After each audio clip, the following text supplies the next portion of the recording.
네, 안녕하세요. 반갑습니다. 사회보장론을 강의하고 있는 김상범입니다. 이번 시간은 이제 5주차 온라인 수업 시간이라고 볼 수가 있겠는데요.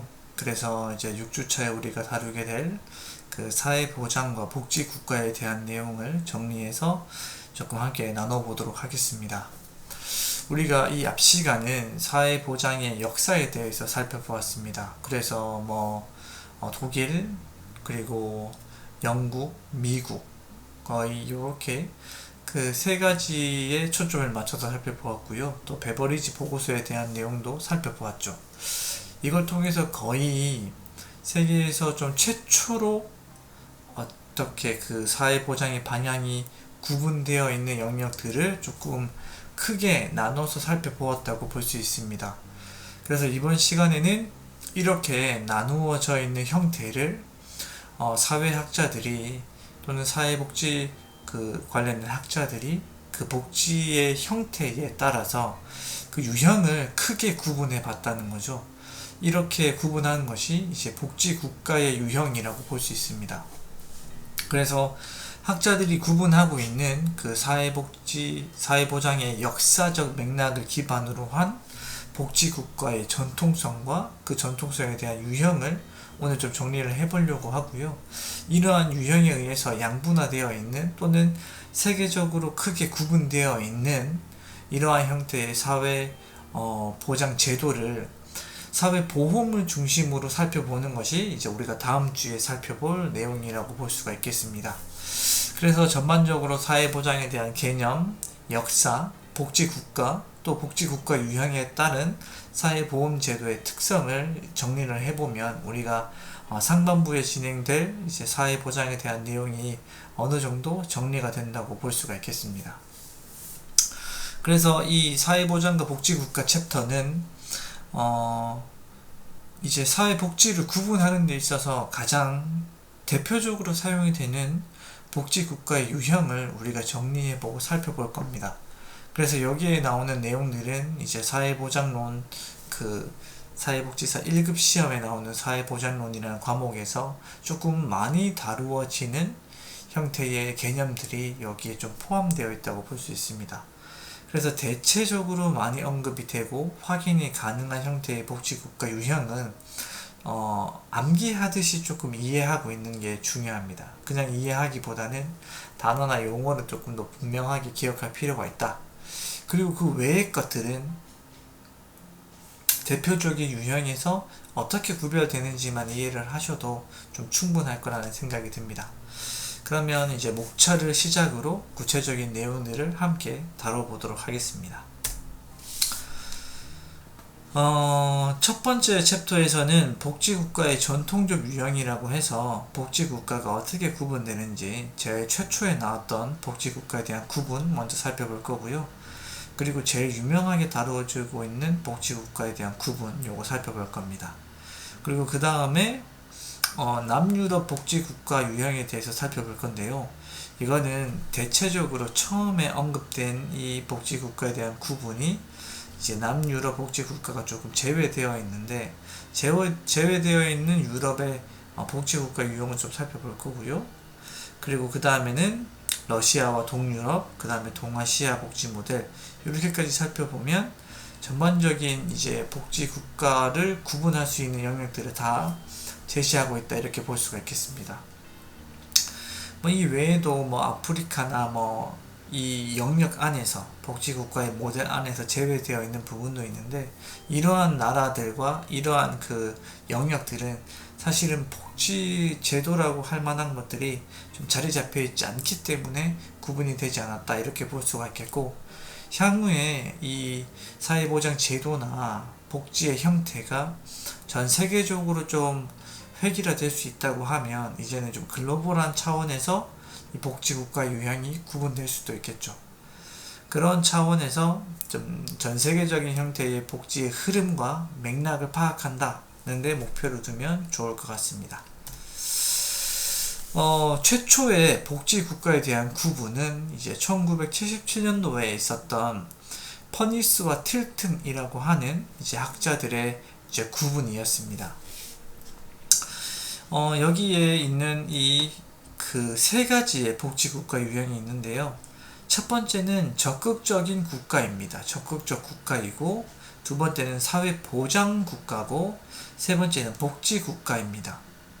우리가 보장과 복지는 어느 정도 구분이 됩니다. 보장이라고 하는 것은 이제 우리가 공공부조에 가깝죠. 공공부조에 해당하는 영역은 어쩌면 선별적인 제도, 그리고 국민의 최저선을 지원하는 제도, 이렇게 우리가 이해하고 있잖아요. 그런 맥락에서 살펴보면 약간 자유주의적인 국가, 뭐 정확하게 얘기하면 신자유주의 국가에 가깝겠죠. 국가가 이제 시장을 허용하면서 시장에서 제외된 사람들을 대상으로 일부의 사회보장 제도를 제공하는 국가라고 볼 수가 있겠습니다. 대표적으로는 영국이 될 수가 있겠죠. 요거보다 조금 더 복지에 대한 비중이 작은 나라가 미국이라고 볼 수 있는데요. 여기는 이제 우리가 보수주의적 국가 또는 자유주의 국가에 가까운 맥락이라고 볼 수 있습니다. 그래서 복지보다는 시장과 또는 경제적 효율성을 중시하고 있는 거죠. 이렇게 적극적 국가와 사회보장 국가, 여기에서 이제 자유주의, 신자유주의 이렇게 구분할 수가 있습니다. 복지나 사회보장의 형태가 아주 미미한 형태고, 여기는 그래도 최저선만 지원하는 형태고, 이 두 개를 제외한 또 다른 하나의 형태는 이제 사회복지 국가가 된다, 이렇게 볼 수가 있겠습니다. 복지를 타이틀로 내세우고 있기 때문에 보편주의적 사회보장 제도를 좀 지향하고 있는 거죠. 그런 나라는 이제 스웨덴이라고 볼 수 있습니다. 그래서 이제 소득, 재산 및 권력의 불평등을 제거하고 이런 부분들에 대해서 좀 평등을 지향하려고 국가가 적극적으로 나서는 그런 형태가 사회복지국가라고 구분할 수 있습니다. 그래서 이제 표현으로는 적극적 국가와 사회보장, 사회복지 이렇게 구분하지만 다른 측면에서는 자유주의, 신자유주의, 사회민주주의 뭐 이런 식으로 구분할 수가 있다는 거죠. 그러니까 복지국가의 유형이라는 게 뭐랄까 좀 특별히 의미 있는 바로 유목화했던 것이 아니라 이전에 그 복지를 조금 허용하는 형태의 경제체제를 구분했던 것처럼 복지적인 맥락에서 이 국가의 유형을 구분했다, 이렇게 이해하시면 좋을 것 같아요. 최초의 사회복지국가는 퍼니스와 틸튼이고요. 여기 세 개는 객관식 문제로 좀 자주 나왔던 것 같습니다. 퍼니스와 틸튼이 제시한 복지국가의 유형 중 사회복지국가에 해당하는 설명으로 적절하지 않은 것은 이런 식의 문제가 나왔다는 거죠. 다음은 제일 많이 사용되고 있는 이제 에스핑 앤더슨의 복지국가 유형입니다. 사실상 앞서 얘기했었던 퍼니스와 틸튼의 복지국가 유형과 크게 차이는 나지 않습니다만 어떤 부분에 초점을 두고 있는지를 본다면 조금 다를 것 같아요. 세 가지로 구분되는데 자유주의 복지체제, 그리고 코포라티스트 복지국가, 사회민주주의 복지국가 이렇게 구분이 됩니다. 코포라티스트는 이제 조합주의자라고 이제 해석할 수 있는데요. 조합을 중심으로 구성되는 것. 우리가 지난 시간에 사회보험이 발달하기 전에 이제 공제조합이 그 사회보험의 역할을 대신하고 있었다, 이렇게 얘기를 했었죠.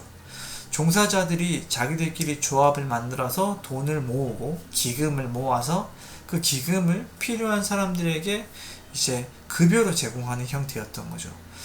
코포라티스트가 조합주의자고, 조합주의는 사회보험의 전신이니까 코포라티스트 복지국가는 사회보험에 큰 비중을 두고 있다, 이렇게 보시면 좋을 것 같아요. 그래서 자유주의 복지체제는 앞서 얘기했었던 이제 적극적 국가에 해당한다고 볼 수 있겠죠. 복지국가는 시장과 민간 부분을 기초해 있고 자산조사를 통해 최저선의 기본적인 욕구 충족만 개입한다. 보장 수준은 낮고 불평등 수준은 높다, 이렇게 볼 수 있습니다. 대표적인 국가는 미국과 호주, 캐나다, 일본 뭐 이런 식으로 구분을 할 수 있겠죠. 다음은 이제 코퍼레티스트 복지국가, 조합주의 복지국가입니다. 얘기했던 것처럼 사회보험의 역할이 가장 크다. 사회보험은 공공부주와는 조금 차이가 있습니다. 최저선보다는 일반적인 그 생활 수준을 맞춰주려고 노력을 하고 있고요. 자녀적 복지보다는 보편적 복지에 가까운 서비스라고 볼 수가 있겠죠. 그래서 자유주의 복지 체제보다는 조금 높은 수준에 있지만, 그렇다고 해서 모든 서비스가 보편주의적으로 제공되는 복지국가와는 조금 차이가 있는 형태라고 볼 수 있습니다. 그래서 중간 정도의 복지 수준을 유지하고 있는 복지국가, 이렇게 볼 수가 있겠습니다. 대표적인 나라는 독일, 이탈리아, 오스트리아, 벨기에, 프랑스, 스페인 정도라고 볼 수가 있겠고요. 다음은 사회민주주의 복지국가입니다. 모든 형태의 서비스가 보편주의 원칙에 기초해 있고요. 보편주의에 있는 만큼 사회복지의 급여와 서비스가 시민들이 가지고 있는 권리라고 보고 있는 거죠. 그래서 이제 사회복지에서 가족 또는 시장이 차지하고 있는 역할이 굉장히 제한적이고요. 사회정책은 시장의 역할을 축소시키고 국가의 역할을 더 크게 하는 정책으로 인식이 되는 거죠. 그렇게 바라보면 이제 우리가 흔히 얘기하는 복지국가인 스웨덴, 덴마크, 네덜란드, 핀란드 정도가 여기에 해당한다고 볼 수 있습니다. 그래서 보시면 그 자유주의, 코퍼레티스트, 사회민주주의 복지국가 세 개로 구분하고 있는데, 여기에서 볼 때 남유럽은 사실 제외되어 있습니다. 그래서 이 남유럽에 대한 비판들이 많았고, 그걸로 인해서 남유럽을 대상으로 하는 새로운 형태의 복지국가 유형이 만들어지게 되었다, 이렇게 볼 수가 있겠습니다. 자유주의 복지체제의 대표적인 국가는 미국, 영국, 아일랜드라고 볼 수 있습니다. 보통 여기 이 나라에서는 시장의 역할을 일단 우선시하고 있고요. 거기에서 적응하지 못하는 사람을 대상으로 최저 수준의 복지급여만 제공하고 있습니다. 시장의 역할이 크다는 것은 시장 안에서 개인이 어떤 노력을 했는가가 중요하게 여겨진다는 거죠. 그래서 개인주의적 자기 책임을 굉장히 중시한다, 이렇게 볼 수 있습니다. 그렇기 때문에 이제 민간보험이 발달한다고 볼 수가 있겠죠. 그리고 이제 기능하지 못하는 사람을 대상으로 최저한의 서비스를 제공하니까 공공부조의 비중이 큽니다. 그리고 여기 이 자유주의 복지 체제에서는 사실상 공공부조를 제공하는 것은 조금이라도 시장에서 역할을 할 수 있도록 복지를 통해 생산성을 높이는 데 포커스를 두고 있습니다. 그렇기 때문에 이 급여를 받기 위해서는 노동을 하려고 하는 의도와 시도가 항상 전제되어 있어야 된다는 거죠. 그래서 구직 활동을 해야 실업급여를 주고, 또 충분히 기여를 하려고 하는 모습을 보여줄 때 어떤 제도가 얘기하는 그 임무들을 모두 다 수행할 때 급여가 제공되는 그런 포맷을 가지고 있다, 이렇게 볼 수 있습니다. 보편주의 급여와 사회보험의 비중은 보통 수준입니다. 다만 영국에서는 국민보건 서비스가 좀 초기부터 잘 만들어져 있었기 때문에 이것은 예전부터 진행되고 있는 추세라고 볼 수 있습니다. 영국의 이제 복지국가의 역사를 통해서 볼 때 초기의 영국은 아주 시혜적이고 보편적인 형태의 사회복지 제도를 추구해 왔었죠. 그러나 대공황이 있고 그런 대공황들의 문제들로 인해서 점차 복지의 급여를 축소시켰다고 볼 수 있습니다. 그럼에도 불구하고 그때 만들어진 국민보건 서비스는 그대로 유지하고 있기 때문에 이 국민보건 서비스만 좀 예외적인 수준이다, 이렇게 볼 수가 있겠습니다. 다음은 코퍼레티스트 복지국가, 조합주의 복지국가라고 볼 수가 있겠습니다. 여기에서 가장 중요한 사회복지 제도는 사회보험이라고 볼 수 있습니다. 이 사회보험에 대한 기여금은 노사가 의무적으로 부담을 하는 거죠. 노동자와 사용자가 모두 다 함께 기여금을 낸다. 그리고 급여의 수준은 높고 이 수급을 할 수 있는 자격 요건도 엄격한 편입니다. 코퍼러티스트 복지국가는 보험에 입각해서 진행하는 만큼 개인보다는 가구 단위로 이렇게 서비스를 제공할 수밖에 없습니다. 개인에 대한 책임을 중시를 하는 이 자유주의적 복지 체제에서는 개인이 가입하고 개인이 받는 형태이지만 조합주의처럼 움직일 경우에는 가구 단위로 묶여있는 경우가 많다. 그래서 이제 아내는 남편의 피부양자로서 사회보험의 수급 자격을 획득하게 됩니다. 그리고 노조의 사회적 영향력이 다른 국가에 비해서 훨씬 크죠. 왜냐하면 국가의 유형 자체가 조합주의 복지국가니까요. 기존의 이 사회보험 제도는 공제조합이 맡아서 운영하는 경우도 많습니다. 초반에 이걸 통합하는 과정에서 국가가 전체적으로 관리하는 것이 아니라 공제조합의 일부가 그 힘을 가지고 가는 경우도 많죠.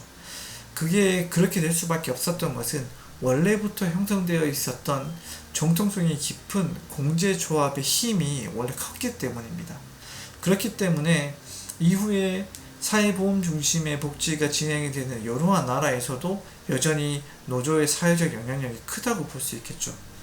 단체 교섭의 권한이 크고 임금 수준도 높고 취업률이 낮고 노동시장이 경직화되어 있다. 노조가 큰 만큼 노동시장이 유연하지는 않다는 겁니다. 노동자의 힘이 세면 이직률이 낮을 수밖에 없겠죠. 본인들의 권리를 충분히 투쟁을 통해서 얻어낼 수 있으니까 굳이 퇴사를 할 필요가 없다는 겁니다. 그렇게 볼 수가 있겠고 또 여기에서는 경제성장의 범위 안에서 사회보장을 개선하고 있습니다. 경제성장에 좀 부정적인 영향을 준다고 하면 복지급여를 조금 최소화하는 형태로 갈 수도 있다는 거죠. 그것을 좀 균형을 유지하면서 진행하려고 하는 그런 경향이 크다. 이렇게 볼 수가 있겠습니다. 다음은 사회민주주의 복지국가입니다. 여기에서는 아주 강력한 형태의 복지체제를 좀 지향하고 있는 국가라고 볼 수 있습니다. 그래서 이제 보편주의와 평등주의를 중요하게 다루고 있죠. 사회민주주의 복지국가에서는 세계에서 최고 수준의 이제 사회복지 제도를 가지고 있는데요. 이것은 탈상품화 지수가 굉장히 높다라고 하는 겁니다. 내가 노동력을 제공하지 않아도 일상생활을 유지할 수 있는 그 비율, 그 비용이 굉장히 높다 이렇게 보는 거죠. 일을 하지 않아도 충분히 소득보장제도를 통해서 내 생활을 유지할 수 있고 특별히 의료나 교육에 별도의 비용이 들지 않는 경우가 많다는 거죠. 사회보험도 제도화되어 있기 때문에 소득에 대한 대체율도 높고 공공부조도 높고 그러니까 국민들의 어떤 생활에 대한 부담과 피로감이 굉장히 적다고 볼 수 있겠죠. 그리고 이렇게 수준 높은 형태의 복지를 유지할 수 있다는 것은 노동 인구가 굉장히 많다고 볼 수 있습니다. 그러니까 조세가 충분히 많이 들어와야 사실은 사회복지 제도에 투입할 수 있는 그런 비용도 많아진다는 거죠. 그렇게 하기 위해서 노동시장을 굉장히 유연화하고 있습니다. 노동시장을 유연화한다는 것은 파트타임 근로도 많고 단기 근로도 많고 또 기한을 정해둔 계약직도 충분히 많다는 거죠. 이렇게 노동시장을 유연하게 하는 이유는 충분히 많은 조세를 획득하기 위함이기도 하고요. 이렇게 하려고 하면 당연히 여성의 그 시장에 대한 진입률이 굉장히 높아야 되겠죠. 필요하면 일하고 그렇지 않으면 쉬고 젊은이들도 일할 자리가 많고 그리고 이 직업에 대한 귀천이 적고 이런 형태가 마련이 되어야 국가는 필요한 정도의 수준만큼 조세를 확보할 수 있다는 거죠. 이런 게 이제 사회민주주의 복지국가의 좀 중요한 부분, 큰 틀이라고 볼 수 있습니다. 물론 상상을 해보면 좋죠. 노동에 대해서 크게 뭐 압력을 받지 않아도 되고, 혹시라도 나에게 어떤 리스크가 발생을 했을 경우에 그것을 국가가 보장해 주는 경우가 많으니까 생활이 훨씬 더 안정되고 편안할 수 있다고 생각을 합니다. 그런데 이렇게 되기 위해서는 국민들의 어떤 이데올로기나 핵심 이념이 좀 많이 변경되어야 되겠죠. 지금 한국에서는 파트타임 근로를 해도 충분히 먹고 살 수 있다고 가정하더라도 그걸 선호하지 않죠. 국민들이 충분히 어떤 일을 해도 괜찮다, 대학을 안 가도 되고 내가 할 수 있는 일을 하고 충분히 소득이 보장되고 또 그걸로 조세를 내면서 교육과 의료는 충분히 서비스를 받을 수 있고, 그러면 나는 나의 취미생활이나 나의 어떤 이념과 이상에 맞춰서 근로도 준비할 수 있고 뭐 여가생활도 준비를 할 수가 있게 되는 거죠. 그런데 이제 한국 사회는 그렇지는 않은 것 같습니다. 일단 기본적으로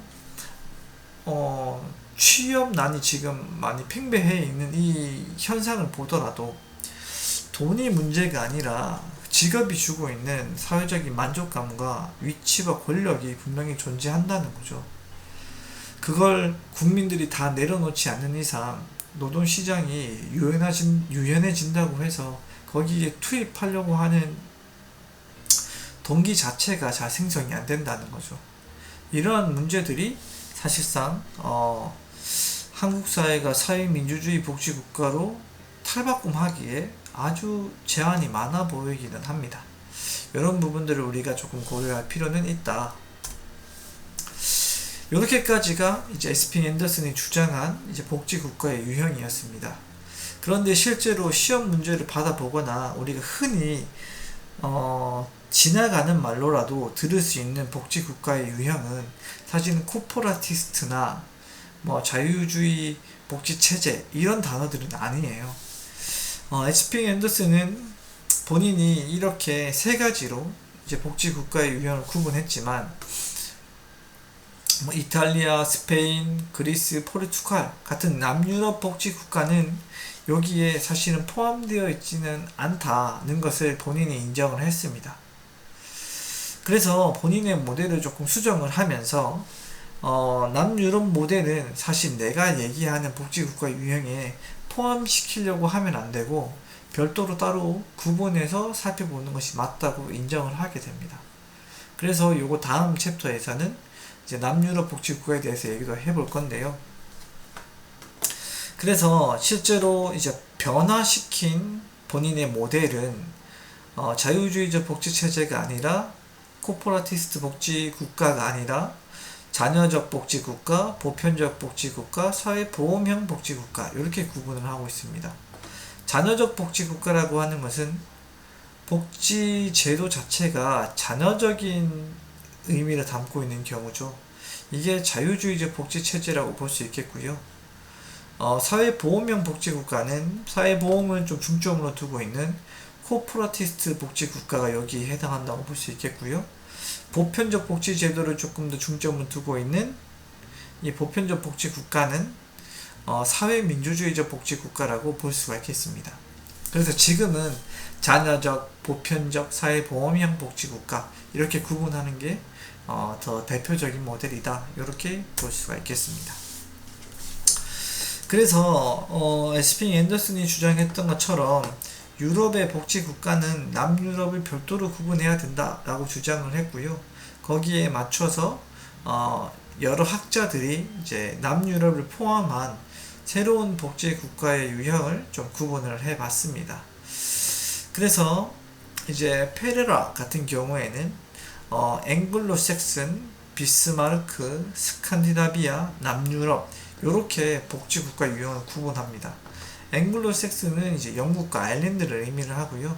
비스마르크는 이제 독일의 재상이었죠. 그래서 비스마르크의 사회보험형 복지국가의 그 의미를 담은 비스마르크라고 이제 얘기를 했고요. 스칸디나비아는 스칸디나비아 반도에 있는 국가들을 대표적으로 서유럽 국가들이죠. 요 서유럽 국가들을 구분을 해서 이렇게 하나를 보고 있고, 그 밑으로 이어져 있는 이제 남유럽을 따로 구분을 하고 있습니다. 앵글로색슨, 영국이니까요, 자녀적 복지에 가깝죠. 시장을 더 우선시하고 뭔가 최저한의 어떤 공공부조를 제공하는 형태. 비스마르크는 사회보험을 중점으로 보고 있고요. 스칸디나비아는 서유럽, 그러니까 사회민주주의적 복지국가를 구분하고 있고, 남유럽은 조금 다르게 보고 있습니다. 국민 최저 보장제도 굉장히 미비하다. 그리고 이제 보편적인 형태의 건강보험은 따르고 있다. 그리고 지방주의와 가신주의가 강하다. 이렇게 보고 있습니다. 중앙정부의 힘이 그렇게 크지 않다는 겁니다. 그러면 사회보험이나 이제 사회제도를 좀 적극적으로 추진하기에 조금 어려움이 많죠. 그런 부분들이 이제 남유럽이 가지고 있는 특징이다. 이렇게 볼 수가 있겠습니다. 볼로니 같은 경우에도 동일하게 보고 있는데요. 앵글로색슨 유형과 대륙, 그 다음에 노르딕, 남유럽 이렇게 보고 있습니다. 그래서 앵글로색슨은 이제 기여금과 복지 지출을 통해서 보고 있는데, 기여금도 낮고 복지 지출도 낮습니다. 조세를 가지고 낮은 형태의 최저선의 복지를 지향하니까 이렇게 될 수밖에 없고요. 대륙 같은 경우에는 기여금과 복지비 지출이 모두 높습니다. 사회보험을 중심으로 진행이 되니까 기여금이 높죠. 노르딕은 사회민주주의 복지국가입니다. 기여금은 낮아요. 조세를 가지고 부담을 하고 있고 복지비 지출은 높습니다. 남유럽은 기여금이 높고 복지 지출은 낮아요. 그러니까 복지 유형 중에서는 아주 낮은 형태라고 볼 수 있겠죠. 많이 기여하고 적게 돌려받는 형태다. 그렇게 볼 수가 있겠습니다. 그래서 남유럽 복지국가의 특징은 국가 경제 자체가 농업의 비중이 높아서 크게 어떤 소득이 국가의 어떤 자산이나 복지 영역의 예산이 크지 않다. 그리고 가톨릭의 영향으로 가족주의가 강하다. 가족주의가 강하다는 것은 복지의 주체가 가족에게 더 포커스가 맞춰져 있다. 이렇게 볼 수가 있겠죠. 지방주의와 가신주의가 강하고 복지권과 국민 최저선의 지향이라는 개념이 불분명하다는 겁니다. 사회보험에서 정규직과 비정규직의 급여 시스템의 차이가 있고, 보건의료 시스템 수준이 낮아서 의료비가 많이 발생을 한다. 이런 게 남유럽 복지국가의 특징이죠. 전체 유럽 국가를 통해서 볼 때 아주 예외적인 부분이지만 복지국가를 논하기에 그 체계와 형태가 일관적이지 않기 때문에 조금 분류가 되어 있고 분리가 되어 있다. 이렇게 보면 좋을 것 같습니다. 다음은 지금 우리가 유럽을 기점으로 살펴보았죠. 사실은 미국은 영국과 유사한 형태의 복지 제도라고 볼 수 있기 때문에 앵글로색슨족 또는 자녀주의적 복지 국가의 영역에 속한다고 볼 수 있고, 그럼 아메리카 대륙을 다 뺄 수 있겠죠. 다음은 아프리카도 물론 제외할 수밖에 없고요. 다음은 유럽입니다. 유럽에서 서유럽과 북유럽과 남유럽을 얘기를 했습니다. 이렇게 세 가지를 얘기를 했으면 그 다음에는 이쪽 아시아와 이제 동유럽 쪽으로 볼 수 있겠죠. 이제는 동유럽의 복지 모델을 살펴보도록 하겠습니다. 동유럽에서 가장 핵심적인 국가라고 하면 러시아라고 볼 수 있는데요. 러시아는 공산주의 사회 정책을 가지고 있었다가 지금 이제 계획 경제를 포기하고 조금 변화된 형태의 어떤 사회 경제 체제를 띠고 있는 거죠. 그렇기 때문에 이전에 있었던 그 유럽권의 국가들과는 조금 다른 형태를 띠고 있습니다. 어떤 이제 특징이 있는지 한번 살펴보도록 하겠습니다. 먼저 공산주의 계획경제 시기에는 사회복지 수준이 상당히 높았습니다. 그럴 수밖에 없겠죠. 공산주의라고 하는 것은 국가가 모든 형태의 생산 주체를 소유하고 사유하고 그것을 아주 평등하게 나눠 가지는 형태를 지향하고 있습니다. 그렇게 보면 평등의 핵심을 두기 때문에 복지 수준이 아주 높다고 볼 수 있겠죠. 그래서 소련과 동유럽 국가의 복지 수준 상당히 높았다. 식품, 임대료, 고용 모든 것들이 국가에서 관리를 했기 때문에 아주 좀 적절한 형태로 모든 국민에게 제공이 되었었죠. 특히 여기에서 많은 그 수익을 창출하고 있는 그 기업들은 국가가 소유한 기업이었습니다. 그래서 국가가 국민들에게 제공하는 사회복지에 대한 서비스와 비중이 상당히 컸다고 볼 수 있습니다. 그래서 연금, 건강보험 등 사회보험의 재정을 모두 국유기업이 부담을 했었고요. 유급, 육아휴직과 아동수당도 부담을 했습니다. 또 다양한 형태의 현물급여도 제공을 했죠. 옷도 주고 교육도 주고 집도 제공을 하고 이런 것들이 조금 공산주의 계획경제 시기에 나타난 사회복지의 형태였다 이렇게 볼 수 있는데요. 공산주의 체제가 붕괴되면서 그 복지의 형태가 변화될 수밖에 없겠죠. 그래서 인플레이션, 실업, 빈곤 등이 발생을 하게 됩니다. 그러니까 이제 국유기업이 더 이상 소득을 많이 발생을 하지 못한다는 거죠. 전 세계적인 공황이 오게 되니까 국유기업의 수입이 줄어들게 되면 국유기업이 담당하고 있었던 복지제도가 전부 다 없어질 수밖에 없다는 겁니다. 그래서 재정 지출을 줄여야 됐고 대대적인 민영화로 인해서 국유기업도 지속될 수가 없었죠. 그래서 복지개혁을 추진하게 됩니다. 복지개혁은 이렇게 됐죠. 사회보험의 원칙이 적용된다. 보편적인 서비스가 제공되는 것이 아니라 사회보험을 통한 기여가 급여를 주는 형태로 변화되게 됩니다. 그리고 사회보장 시스템은 국가나 국유기업 하나가 담당하는 것이 아니라 여러 형태의 다양한 주체가 만들어지게 되었죠. 연금급여도 달라지게 됩니다. 예전에는 모든 소득을 들여와서 모든 국민들에게 제공하는 부가 방식이 대부분이었었는데요. 경제가 안 좋아지게 되면 걷어들이는 연금이 적어질 수밖에 없잖아요. 그러면 나눠주는 연금도 적을 수밖에 없겠죠. 그래서 부가 방식으로만 처리할 수가 없다. 그래서 적립과 부가를 함께 제공하는 시스템으로 변화되게 되었다는 겁니다. 의료 분야도 분권화되어서 공공과 민간을 믹스해서 진행을 하고요. 가족수당을 삭감하고 공공부조를 신설하게 됩니다. 어느 정도 시장의 기능과 가능성과 필요성을 존중하게 되는 거죠. 그리고 사회복지 서비스는 이제 국가나 국유기업이 담당하는 것이 아니라 민간과 비영리 조직도 새롭게 생성되게 되면서 다차원적인 형태의 복지 서비스가 제공되게 됩니다. 전반적으로 공산주의가 이제 붕괴되고 난 이후에는 사회보험형 복지국가의 유형을 따라가게 되었다. 이렇게 볼 수가 있겠습니다.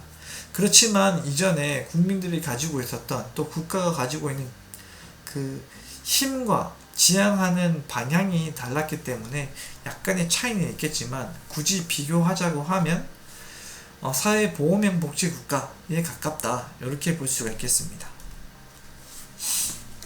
그것들을 조금 구분을 해보면은요, 이제 구소비에트형, 러시아와 벨로루시 이렇게 볼 수 있는데요. 공산주의 체제가 붕괴되고 사회보험을 기반으로 한 복지국가의 형태를 이렇게 만들어가는 형태. 그러나 복지국가의 수준이나 복지가 주는 서비스 정도가 복지국 코퍼라티스트 또는 사회보험형 복지국가보다는 낮은 형태를 띠고 있습니다. 그 다음에 공산주의 이후 유럽형은 이전에 추구하고 있었던 그 사회민주주의형 복지국가를 좀 지향하려고 하는 국가라고 보는 거죠.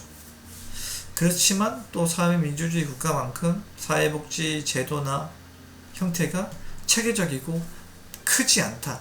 기여금이나 국민생활을 보장하는 정도가 높지 않다.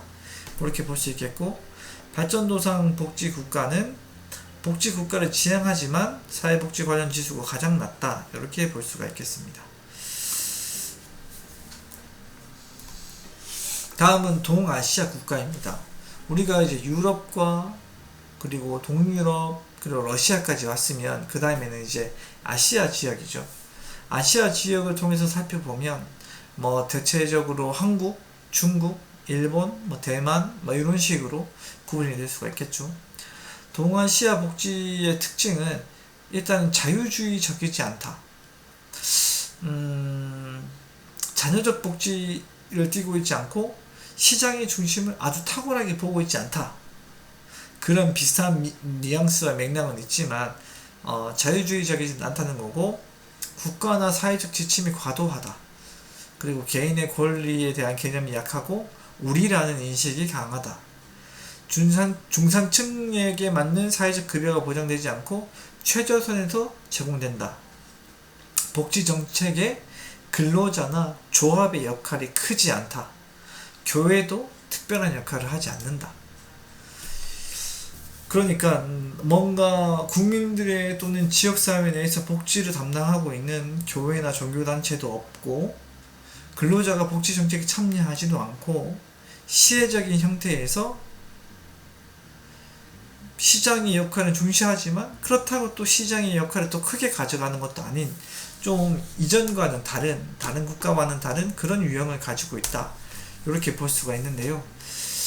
동아시아에서 보이고 있는 좀 대체적이고 큰 세 가지의 틀이 있습니다. 먼저 동아시아 복지 모델은 유교 문화를 기반으로 가고 있습니다. 유교에서 얘기하는 것처럼 노인, 자기 책임, 가족의 의무를 중요하게 보고 있습니다. 요게 일단은 노인 공경이라고 하는 것은 가족의 어떤 역할을 중요시 한다라고 볼 수 있겠고요. 다음은 발전 국가입니다. 사회복지를 경제 성장의 전략으로 이용한다.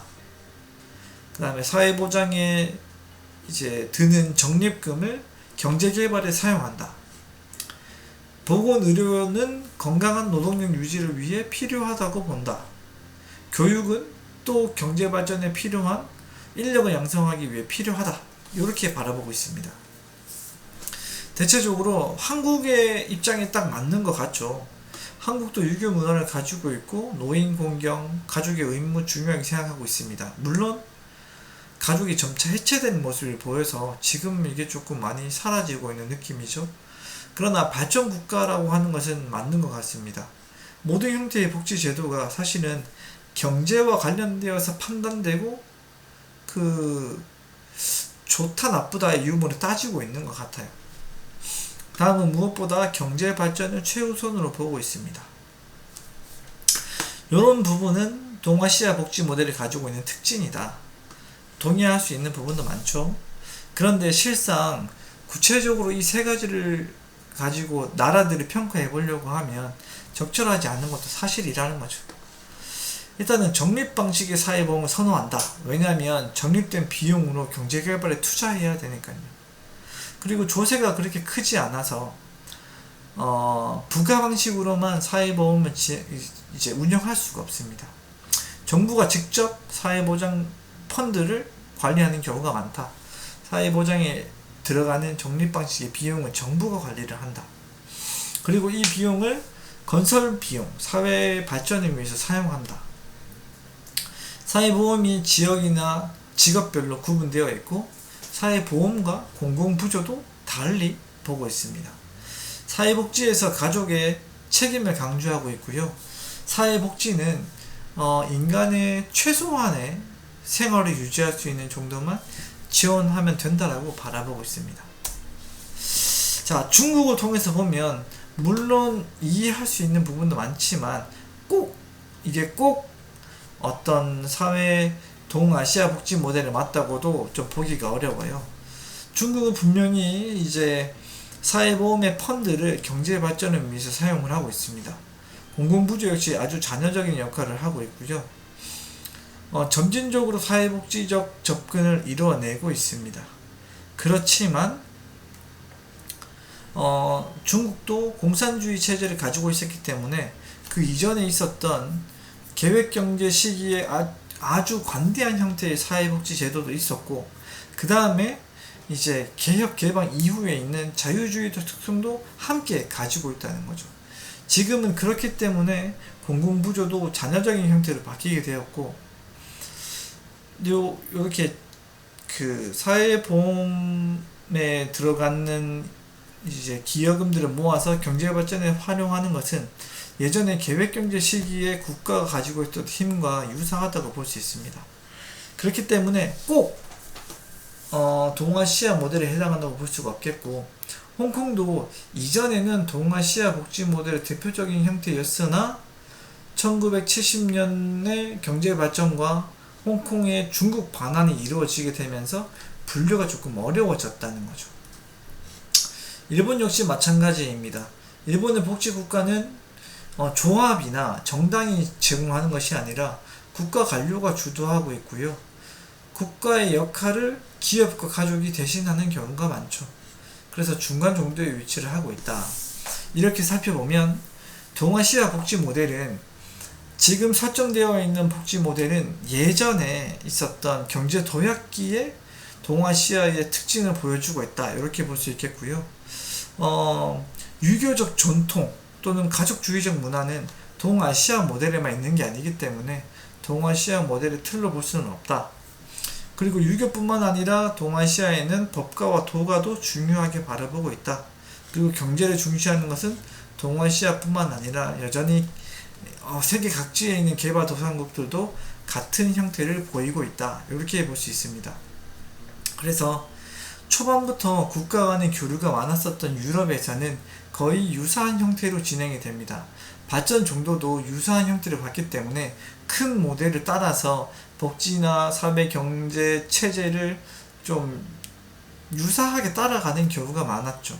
그렇지만 아시아권 내에서는 굉장히 이제 문화 개방을 일찍 해서 산업화가 일찍 일어난 일본 같은 나라도 있고, 그 이전에는 공산주의 체제를 유지하고 있었던 중국과 같은 나라도 있습니다. 이런 나라들이 발전되는 시기가 전부 다 다르기 때문에 복지의 형태가 굉장히 다르다는 거죠. 그래서 유럽을 복지국가로 구분할 수 있는 것처럼 동아시아 모델을 하나의 틀로 보기는 어렵다. 지금은 너무 혼재된 상태에 있어서 오히려 유럽에 있는 복지국가의 모델을 가지고 제시하는 것이 이제는 맞지 않을까 생각을 합니다. 네, 이렇게 복지국가에 대해서 전 세계적으로 확인할 수 있는 유형들을 총 망라해 봤는데요. 전체적인 부분에서 내용을 정리를 하기 때문에 이런 형태의 이념들과 개념들을 정리하는 게 익숙하신 분들은 오늘 좀 유익한 시간이 되었을 것 같고, 전혀 여기에 관심이 없었던 분들은 조금 어려웠을 수도 있을 것 같은데요. 온라인 시간에 이제 충분히 다루지 못했었던 부분은 오프라인 시간에 좀 마저 다루는 걸로 하고요. 조금 헷갈리는 부분들은 설명을 한 번 더 들어보면 좋을 것 같습니다. 오랜 시간 수업 듣느라 고생이 많았고요. 이만 마무리하도록 하겠습니다. 수고하셨습니다.